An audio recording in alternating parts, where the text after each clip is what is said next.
Good Wednesday evening to you. I'm Storm Surge 7 meteorologist Brian James. I want to update you on what's going on with this storm system headed our way. We're looking at the radar right now out of Lubbock, and you can see a little bit more development taking place, a string of thunderstorms developing in southeastern parts of New Mexico, and then we also have an area of rainfall that's developing across southwestern parts of the Texas Panhandle. We'll focus in on that area first to see what's going on. And around Bovina over toward Muleshoe, a little band of showers already starting to form. You can see the string of light green that might be an indication that we could see a line of thunderstorms start to form in the southwestern part of the Panhandle, make its way off toward the north and east. A bulk of the thunderstorms, though, are farther down toward the south and southwest across southeastern parts of New Mexico, around Millsand, over toward Tatum, down toward Lovington, stretching up toward Bledsoe in the far western part of the Texas, or far west part of Texas, west of Lubbock. All the movement is off toward the northeast. So we are seeing these thunderstorms developing, and they are making their way off toward the northeast and eventually move their way up into the southwestern part of the Panhandle. It's going to take some time, but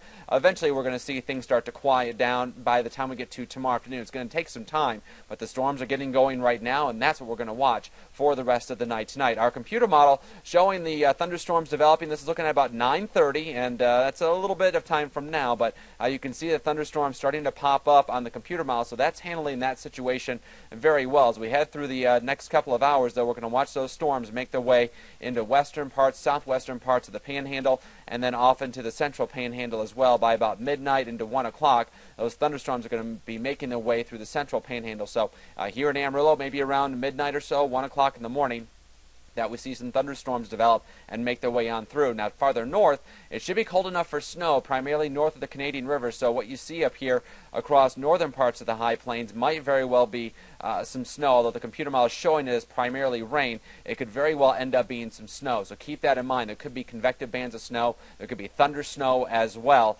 across especially northern parts of the high plains, but it's not out of the realm of possibility even here in the central Panhandle as well. Then as we head through the rest of the night tonight, you can see the thunderstorms making their way off toward the east. By tomorrow morning, it's going to be cold. Temperature down around 32 with a south wind at 15 to 25 miles an hour.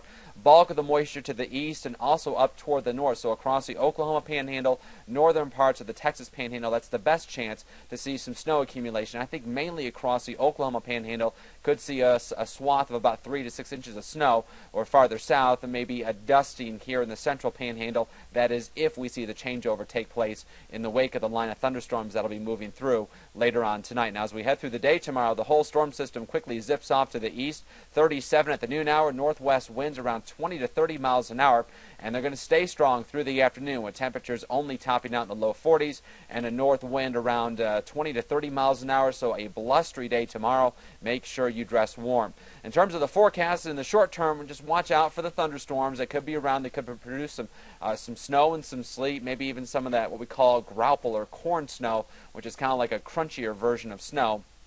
But as we head through the morning hours tomorrow, that will start to quiet down. Of course, stay tuned to Pro News 7. We'll keep you updated throughout the rest of the night tonight and also through the morning hours tomorrow. If there's any delays or closings in terms of schools, Chief Meteorologist Steve Kirsch will have those, and he'll have an update also on what kind of beneficial rainfall we get across the high plains with our SchoolNet site. So you want to stay tuned for that. Also, follow us on Facebook and Twitter for additional updates. Have a great night, and we'll talk to you again tomorrow.